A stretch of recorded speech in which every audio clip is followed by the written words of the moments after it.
তবু শোনো, জি স্যার। আজকে কিন্তু তোমাকে এখানে চাকরির জন্য টাকা হয়নি। তাইলে স্যার? তোমাকে আসলে এখানে আজকে ডেকেছি বিয়ের জন্য। স্যার আমি গরিব মানুষ, এটা ঠিক আছে, কিন্তু স্যার আমি তো বিয়ে পাস ফার্স্ট ক্লাস পাইছি।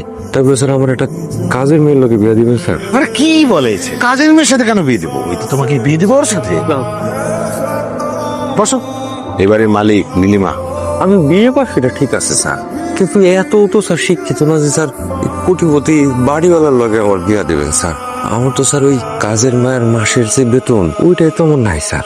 এটা অবশ্য ঠিক বলেছো। অপমান করে বাইর করে দেওয়ানোর আগে আমরা চাই। কে অপমান করবে? এই যে জি, বসো। আমার নাম নীলিমা। আমার নাম তপু। পড়াশোনা? বিয়ে পাস ফার্স্ট ক্লাস।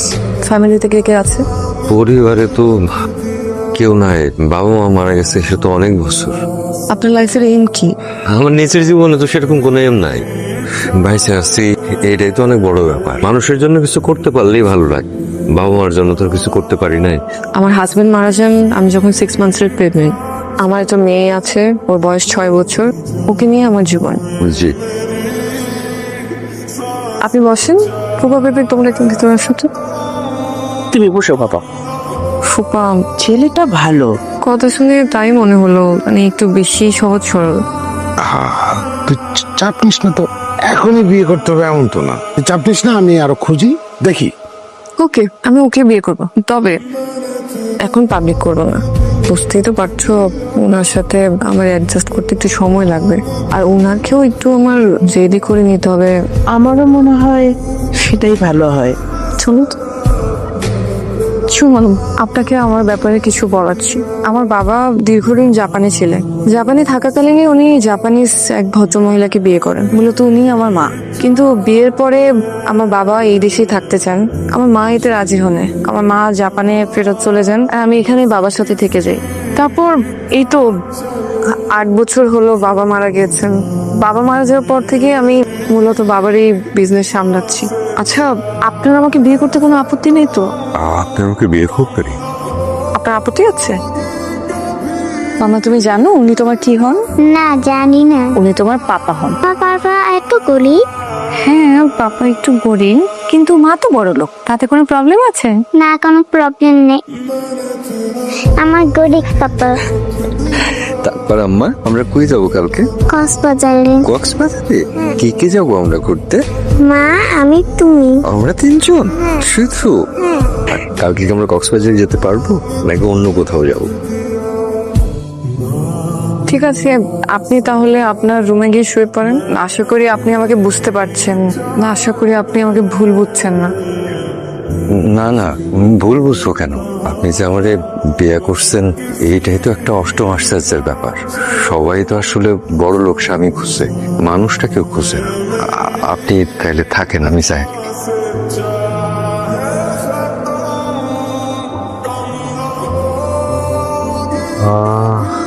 এইখানে ব্যথা? এখানে অনেক ব্যথা ডক্টর। এখানে ব্যথা? এখানে তো আরো ব্যথা। ব্যথা? এখানেও ব্যথা করছে ডাক্তার। এখানেও ব্যথা। এখনই কমে যাবে, মেডিসিন লিখে দিচ্ছি। তাড়াতাড়ি লিখে দেন আম্মা। দিচ্ছি বাবা, দিচ্ছি।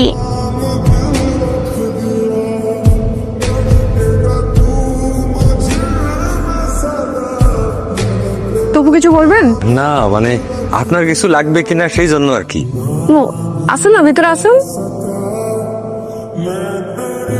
অঞ্জলিকে স্কুল থেকে আনার সময় কখন আজকে? দুপুর 12টায়। 12টায়?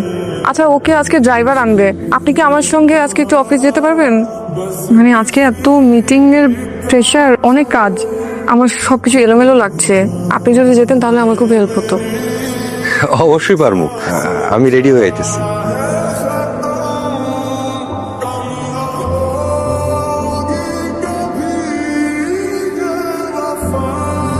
আপনি খুব ভালো একটা কাজ করেছেন মিস নীলিমা। দেরিতে হলেও একজন পিএস নিয়েছেন। আসলে সব কাজ তো আর একা করা পসিবল না। যাই হোক, আপনার একটা চাপ কমেছে আমার মনে হয়। By the way, raw materials আপনার কোম্পানিতে যত লাগে আমরা কিন্তু পে করবো, কোনো অসুবিধা নেই। না না, আই থিঙ্ক এক জায়গা থেকে সবকিছু নেওয়ার কোনো প্রয়োজন নেই। মানে আপাতত যতটুকু চাওয়া হয়েছে অতটুকু প্রোভাইড করলেই হয়। ওকে, ঠিক আছে, তাহলে আমি পেপারস রেডি করি, আজকেই তাহলে ডিড হয়ে যাক। No problem. তবু সাহেব, আপনার সাথে একটু কথা ছিল আমার। বসুন প্লিজ। তবু সাহেব কেমন আছেন? জি ভালো আছি স্যার। এখানে জয়েন করেছেন কতদিন হয়? এই মাসখানেক হলো। একটা পার্সোনাল কোশ্চেন করি, করেন স্যার। বেতন কত পান? 30,000 টাকা। আপনাকে আমার খুব পছন্দ হয়েছে। এখানে কয়েক মাস চাকরি করেন, 6 মাস পরে আমার কোম্পানিতে জয়েন করেন, বেতন ডাবল দেব, 60,000। 1 মাসে? একটু পার্সোনাল কিন্তু। কোনো অসুবিধা নেই স্যার, যে কোনো ব্যাপারে আমার ফোন দিয়েন। আপনার ম্যাডাম তো বাসায় একাই থাকেন, মানে সিঙ্গেল মাদার।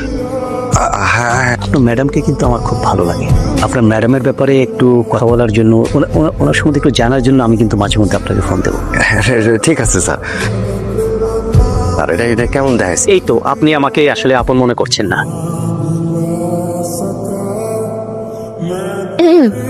আপনি কি আমার উপর রাগ করেছেন? না না, রাগ করবো কেন?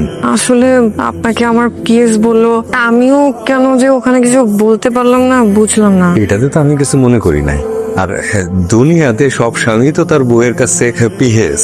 না, আমি আপনাকে তো বলেছিলাম যে আপনাকে প্রস্তুত করার কথা, যাতে না না, আমি বুঝছি যে আমারে আসলে আপনার জামাই জামাই লাগে না, আর আমারে আপনার জামাই হিসেবে পরিচয় দেওয়া একটা শরমের ব্যাপার। আসলে হয়েছে কি, সারা জীবন গ্রামে ছিলাম তো, কোনদিন সোনো পাউডার মুখে দেই নাই, যে এখন দিতেছি, দেখবেন 2 মাসের মধ্যে না একদম সায় হয়ে যাবো।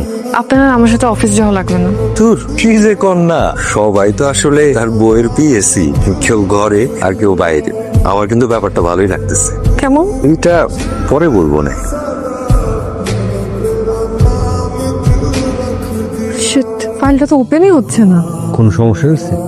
না, এটা মেন ফাইল ছিল, এটা ওপেন হচ্ছে না। তাহলে আমি একটু দেখি। আপনি ম্যাক চালাতে পারেন? কম্পিউটার তো শিখছিলাম, সব কম্পিউটারই চালাইতে পারি। রিল্যাক্স। নেন, হয়ে গেছে। কিভাবে করলেন? ওই আপনার ডিএমজি ফাইলের বোধ হয় কিছু একখান মিসিং হয়ে গেছিল। Thank you.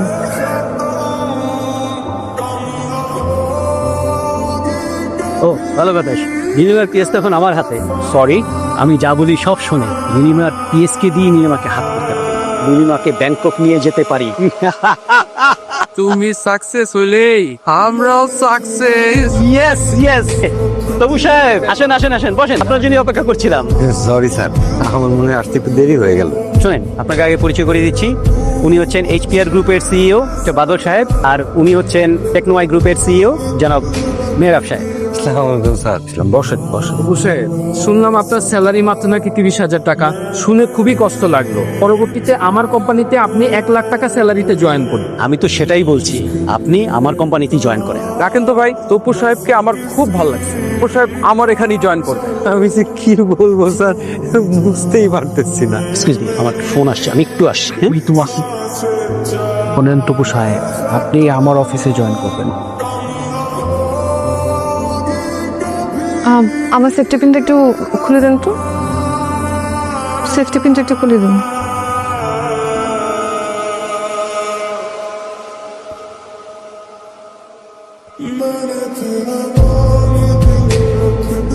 Good morning papa. Good morning আম্মু। এই ডিমটা খেয়ে যাও। আপনি আজকে অফিসে যাবেন না? আজকে ফ্যাক্টরি বন্ধ, আমি আজকে বেরোবো। ওই যে আমাদের যে জার্মানির কোম্পানির সাথে আমরা কাজ করি, ওই কোম্পানির সিইও উনি আবার বাংলাদেশি। সো আজকের জন্য একটা পার্টি থ্রু করছে, যেখানে আরো অনেক কোম্পানির সিইওরা থাকবেন। শুনেন, আজকে থেকে আমরা একই রুমে থাকবো। আপনি বাথরুমে সাজাতে বলবেন? সে পারি। আপনি আজকে শেরওয়ানি পরেন। আচ্ছা। আমিও যে পার্টি থেকে ফেরার পথে একটা পার্লারে ঢুকে একটু হালকা পাতলা সেজে আসবো। আচ্ছা।